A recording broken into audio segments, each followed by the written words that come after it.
Welcome सभी को mission JPC mains 2024 में एक बार मैं पुनः स्वागत करता हूं। मित्रों, मेरी संभावित प्रश्नों की जो सूची थी और उसका जो विश्लेषण था ऑलरेडी मैंने कर चुका हूं।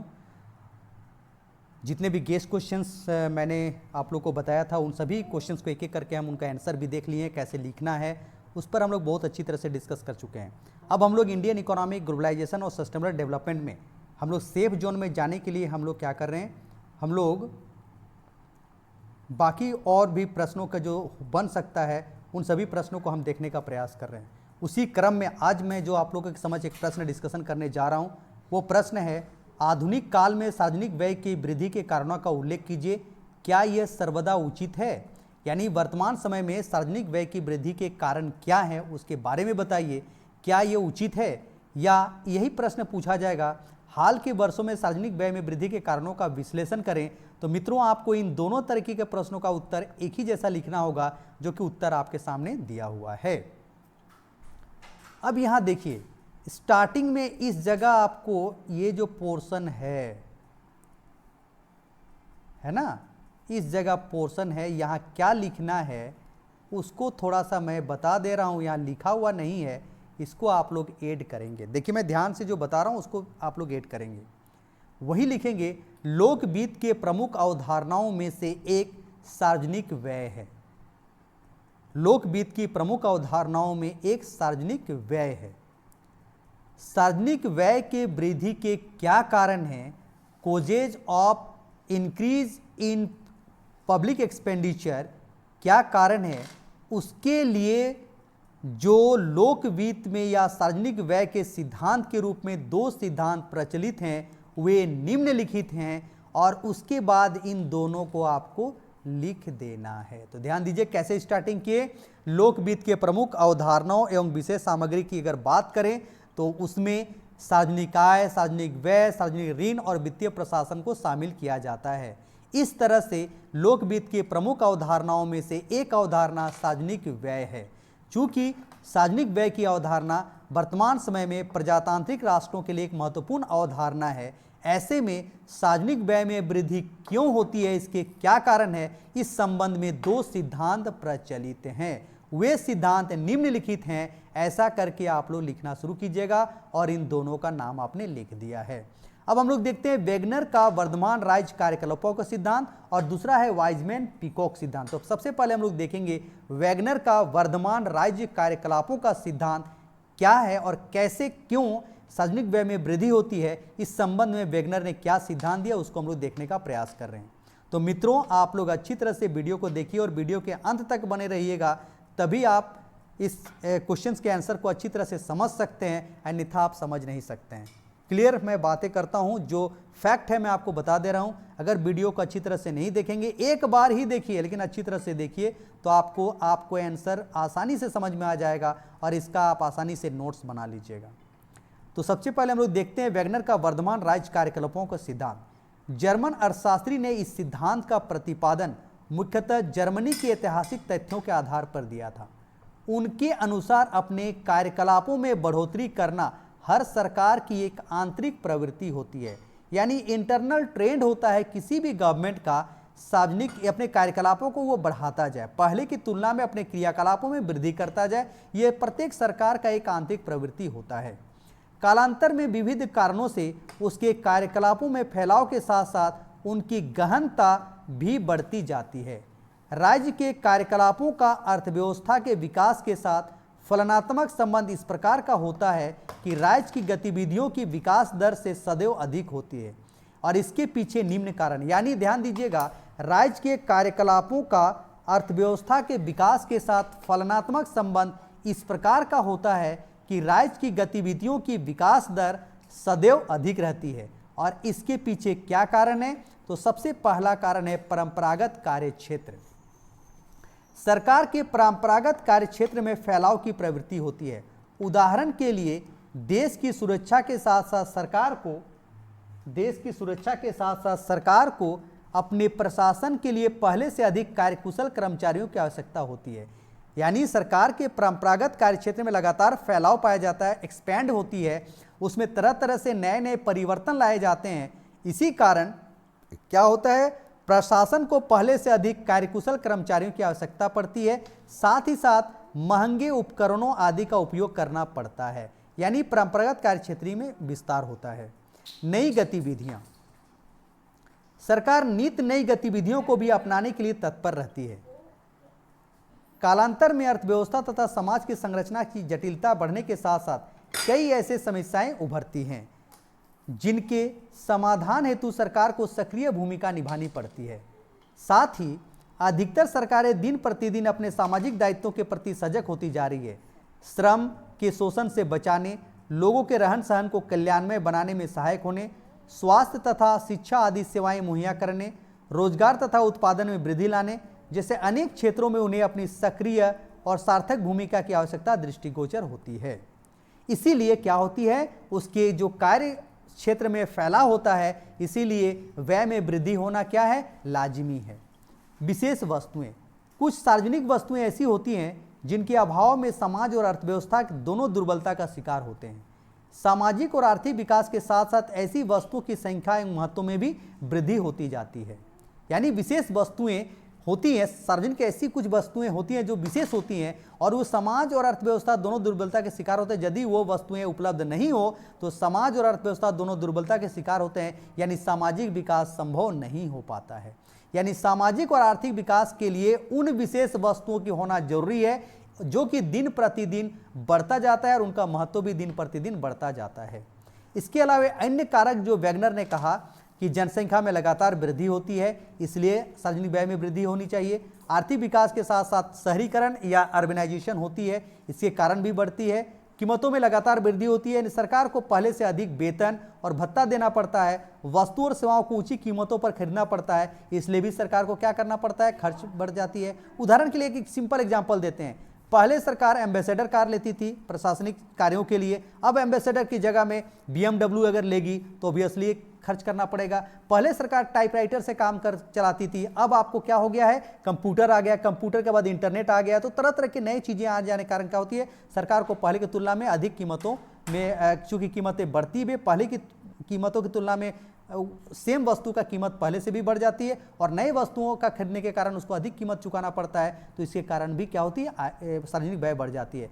सरकारी सेवाओं की विशिष्टीकरण, सेवा की गुणवत्ता बढ़ाना, पहले से महंगे उपकरणों का प्रयोग करना, जैसे इसके पहले वाले पॉइंट में मैंने डिस्कशन कर चुका हूँ। आधुनिक अर्थव्यवस्था के अनियंत्रित होने से समाज को कई प्रकार के दुष्परिणामों का सामना करना पड़ता है, अतः प्रत्येक सरकार समाज की इनसे रक्षा करना तथा अपना मूल्य कर्तव्य समझती है और इसको पूरा करने के लिए कई प्रकार की योजनाएं बनाती है। सार्वजनिक क्षेत्र में निवेश व्यय करना पड़ता है। ठीक है, उदाहरण के रूप में कोरोना पेंडेमिक के बारे में आप मान सकते हैं कि कोरोना पेंडेमिक के बारे में सरकार को पहले से तो पता नहीं था कि इस तरह के भी दुष्परिणाम या इस तरह के भी समस्याओं का सामना करना पड़ता है, तो ये कहीं ना कहीं सरकार को इसमें खर्च करना पड़ता है। कभी कभी ऐसा सरकार सोचती है कि ऐसा स्थिति नहीं होगी, लेकिन किसी कारण से अगर कोई ऐसी घटना घट जाती है तो उस पर सरकार को विशेष ध्यान देना पड़ता है, खर्च करना पड़ता है, तो इसके कारण भी क्या होती है अर्थव्यवस्था में सार्वजनिक व्यय बढ़ जाती है। आधुनिक सरकारों के विभिन्न स्रोतों से ऋण लेने की सुगमता बढ़ गई है, अतः वे ऐसी मदों के वित्त पोषण के लिए भी तैयार हो जाते हैं जिनके औचित्य पर सर्वसम्मति नहीं होती। यानी सरकार को ऐसे कार्यों के लिए भी ऋण लेना पड़ता है जो कि उचित नहीं है, लेकिन सरकार चूंकि ऋण लेना आसान हो गया है, इसलिए सरकार चाहता है कि मैं सभी सेक्टर का एक साथ ग्रोथ करूं, इसीलिए उसको सरकार को ऋण लेना मजबूरी हो जाती है। प्रति व्यक्ति आय बढ़ने के साथ साथ निजी सेवाओं के अतिरिक्त सरकारी सेवाओं की मांग भी बढ़ती है। सरकार की इस मांग की पूर्ति के लिए अपनी गतिविधियों का विस्तार करना पड़ता है, इसके लिए भी क्या होती है, सार्वजनिक व्यय में वृद्धि होती है। प्रत्येक सरकार अपने प्रशासनिक संयंत्र को फैलाने की इच्छुक रहती है, परिणामतः लोक व्यय में वृद्धि के रूप में दिखाई पड़ती है। जैसे जैसे विकास होता जाता है वैसे वैसे निजी क्षेत्र की तुलना में सरकारी क्षेत्र की कार्यकुशलता कम होती जाती है।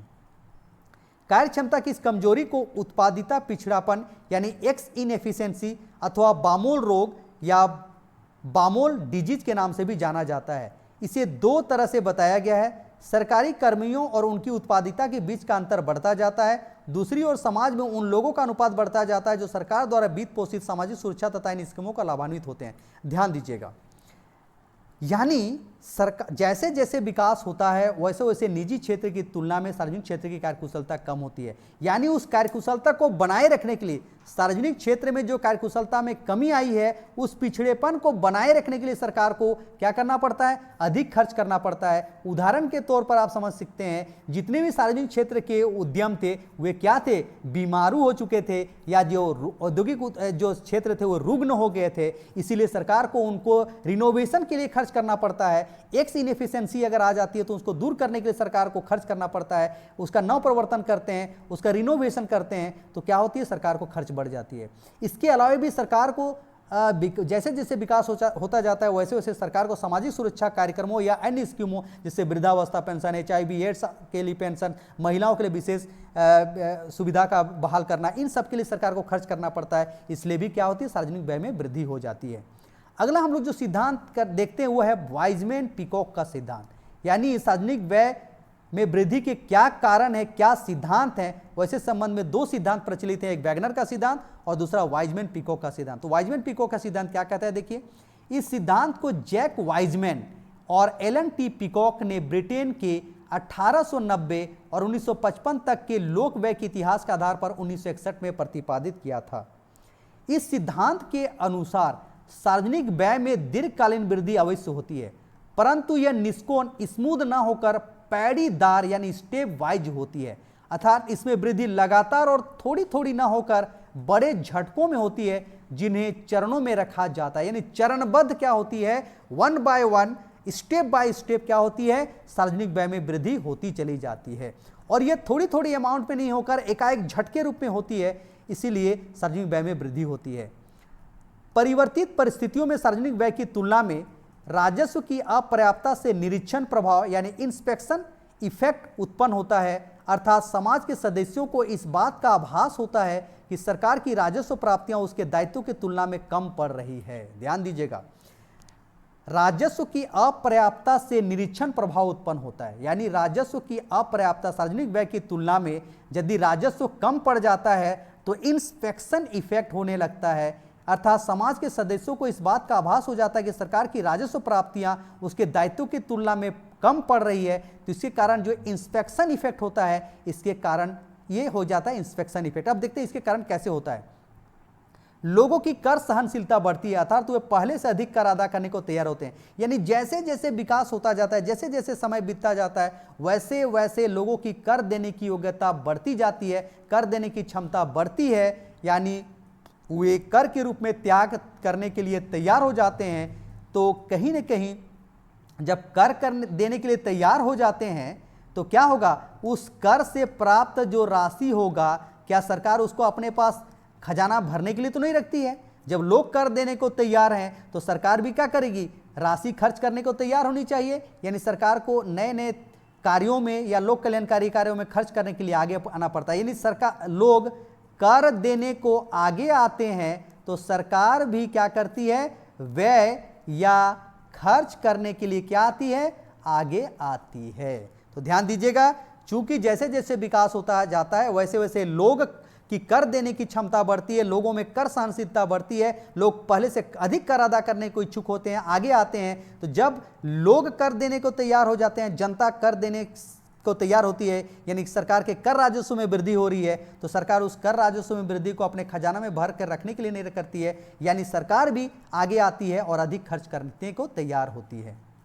तो कर राजस्व के एक स्तर से दूसरे स्तर पर आने की प्रक्रिया को क्या कहेंगे, विस्थापन प्रभाव या डिस्प्लेसमेंट इफेक्ट कहते हैं। कर राजस्व के एक स्तर से दूसरे स्तर पर आने की प्रक्रिया को क्या कहेंगे, विस्थापन प्रभाव या डिस्प्लेसमेंट इफेक्ट कहेंगे। इन सबका परिणाम ध्यान दीजिएगा, इंस्पेक्शन इफेक्ट आया, यहाँ इंस्पेक्शन इफेक्ट आया और यहाँ डिस्प्लेसमेंट इफेक्ट आया।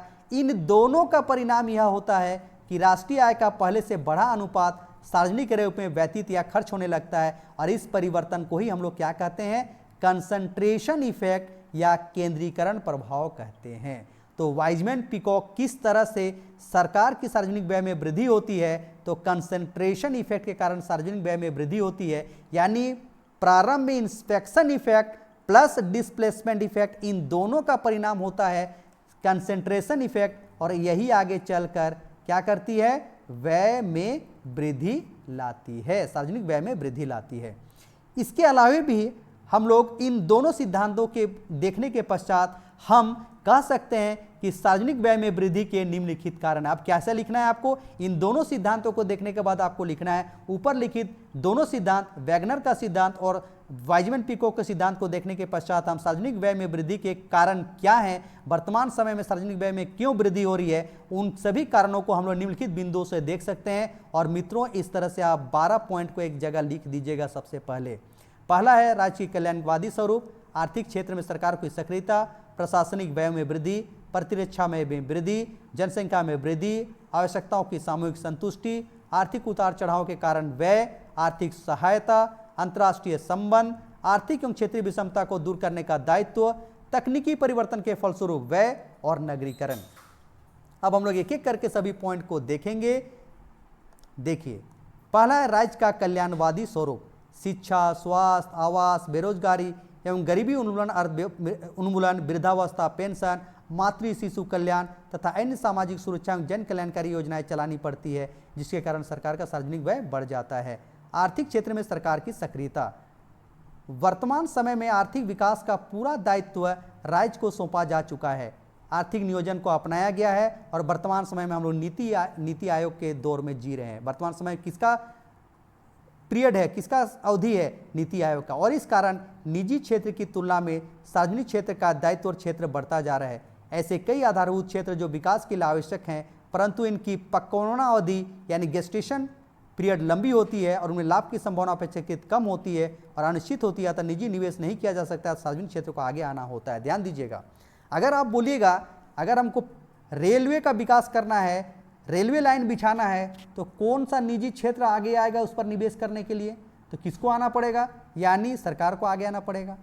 यानी अगर नैरो गेज को मेट्रो गेज, मीटर गेज और मीटर गेज को ब्रॉड गेज में अगर बदलना है, रेलवे का विकास अगर हमको करना है, तो निजी क्षेत्र के द्वारा निवेश करने की हमको उम्मीद नहीं करनी है। कौन आगे आएगा? सार्वजनिक क्षेत्र को आगे आना होगा।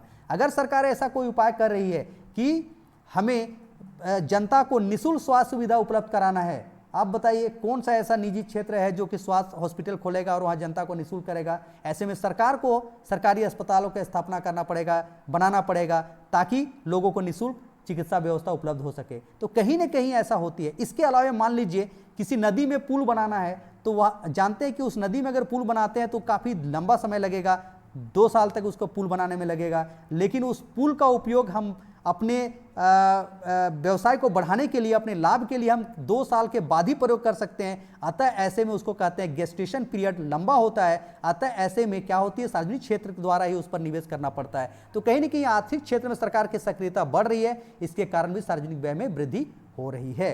प्रशासनिक व्ययों में वृद्धि, इसको तो मुझे बताने की जरूरत नहीं है। देख लीजिए, पहले 12 मंत्री होता था, अभी 12 मंत्री के विभाग की जगह 15 मंत्री का विभाग हो गया। ठीक है, पहले केंद्र सरकार में 10 मंत्री से काम चल जाता था, अभी 25 कैबिनेट मंत्री हैं। तो प्रशासनिक व्ययों में वृद्धि हो रही है भाई, तो इसको भी हमको बताने की जरूरत नहीं है ना। इसको आप विधानसभा निकाय, स्थानीय निकाय चुनाव, कमेटियों गठन, मंत्रियों सांसदों का भत्ता, इस सब में व्यय बढ़ना पड़ता है, तो खर्च तो बढ़ेगी ही। प्रतिरक्षा व्यय में वृद्धि, ये भी मुझे बताने की जरूरत नहीं है। अगर कोई देश आर्थिक विकास करना चाहता है और दूसरे देशों की तुलना में अपना जो प्रभाव है उसको मजबूत बनाना चाहता है, अपनी प्रभावशीलता को मजबूत बनाना चाहता है, तो उसको प्रतिरक्षा व्यय में वृद्धि करनी होगी। चाहे आप कितना भी औद्योगिक विकास कर लीजिए, कृषि विकास कर लीजिए, अगर आपके पास आप प्रतिरक्षा के दृष्टिकोण से या रक्षा के दृष्टिकोण से अगर आप आत्मनिर्भर नहीं है मित्रों, तो वह कभी भी आर्थिक विकास वो सही नहीं होगा। यानी प्रतिरक्षा व्यय में वृद्धि करना अनिवार्य है। जनसंख्या में वृद्धि, ये कारण भी है, आप समझ रहे हैं। बिजली, पानी, यातायात, गैस, सड़क, अवसंरचना सुविधाओं पर भारी व्यय करना पड़ता है जनसंख्या वृद्धि के लिए। खाद्यान्न सुरक्षा के लिए खर्च करना पड़ता है, लोगों के अस्पताल, चिकित्सा, शिक्षा व्यवस्था उपलब्ध कराना पड़ता है, तो इसके कारण भी सार्वजनिक व्यय बढ़ती है। आर्थिक उतार चढ़ावों के कारण, अगर किसी कारण से अर्थव्यवस्था में आर्थिक उतार चढ़ाव आता है, तेजी और मंदी की स्थिति आती है, तो दोनों ही स्थिति में सरकार को आगे आकर उस अर्थव्यवस्था में आए उतार चढ़ाव को दूर करना पड़ता है और इसके लिए सरकार को आगे आना पड़ता है और इसके लिए सरकार को उपाय करती है, तो वहाँ भी सरकार को सार्वजनिक व्यय में वृद्धि होती है। आर्थिक सहायता, तो देख लीजिएगा, वर्तमान समय में राष्ट्रों के बीच आर्थिक सहयोग बढ़ता जा रहा है। प्रायः विकसित राष्ट्र अल्पविकसित तथा पिछड़े राष्ट्रों को आर्थिक सहायता और अनुदान देने का कार्य तो करते ही हैं, साथ ही साथ विकासशील राष्ट्र भी अपने सामर्थ्य और क्षमता के अनुसार पिछड़े और निर्धन राष्ट्रों को आर्थिक सहायता प्रदान करते हैं। अभी देख लीजिए, जिस तरह से वैश्विक स्तर पर कोई समस्या आती है, तो प्रत्येक देश दूसरे देश को क्या करता है, आर्थिक सहायता करता है। मान लीजिए हमारा कोरोना पैंडेमिक के समय हमने क्या किया, अफगानिस्तान को हमने वैक्सीन सप्लाई किया कि नहीं, आर्थिक सहायता दिया। तो ये सब कहीं ना कहीं सार्वजनिक व्यय में वृद्धि करने के कारण है ना। ये सब एग्जाम्पल आप यहाँ लिख के यूज कर सकते हैं। अभी वर्तमान समय में कौन से देश में बाढ़ आई थी मुझे याद नहीं आ रही है, तो वहाँ उस बाढ़ से पीड़ित मददों करने के लिए भारत सरकार ने भी मदद की थी। तो ये सब आप देख लीजिएगा। चूँकि यहाँ मुझे उस बाढ़ वाले देश के याद नहीं आ रहा, किसी देश में आया था बाढ़, है ना, तो उसको आप देख लीजिएगा, उसका नाम यहाँ यूज कर सकते हैं और एग्जाम्पल के रूप में प्रयोग कर सकते हैं। अंतर्राष्ट्रीय संबंध, आज प्रत्येक राष्ट्र आर्थिक और राजनीतिक कारणों से अन्य देशों के साथ सौहार्दपूर्ण संबंध बनाए रखने के लिए प्रयत्नशील है, और इसके लिए प्रत्येक देश के जनप्रतिनिधि एवं सरकारी सेवक एक दूसरे के यहाँ आते जाते रहते हैं, सांस्कृतिक और शैक्षिक संबंधों का आदान प्रदान करते हैं, दूतावास पर व्यय होता है। तो देखिए जितने भी दूतावास है ना, वहाँ खर्च करना पड़ता है, तो इसके लिए भी क्या होती है, सार्वजनिक व्यय में वृद्धि होती है।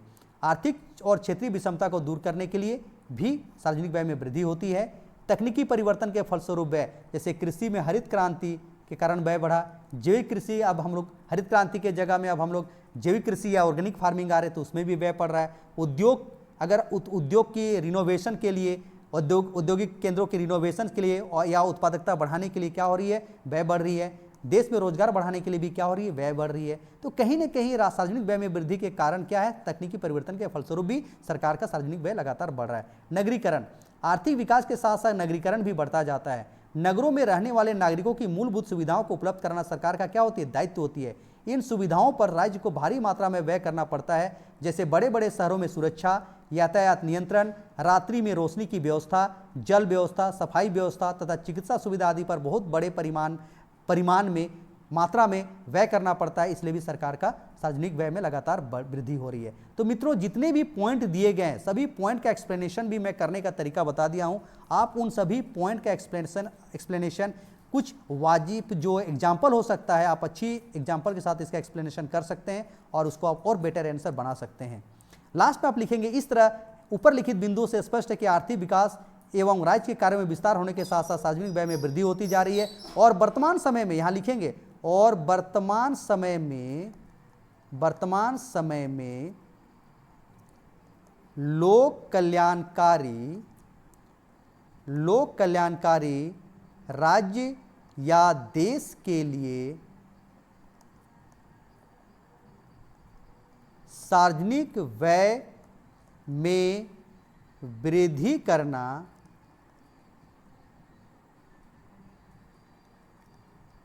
लाजमी है। ठीक है ना, लाजमी है, चूंकि वर्तमान समय में वैश्विक स्तर पर कई परिवर्तन हो रहे हैं। ऐसे में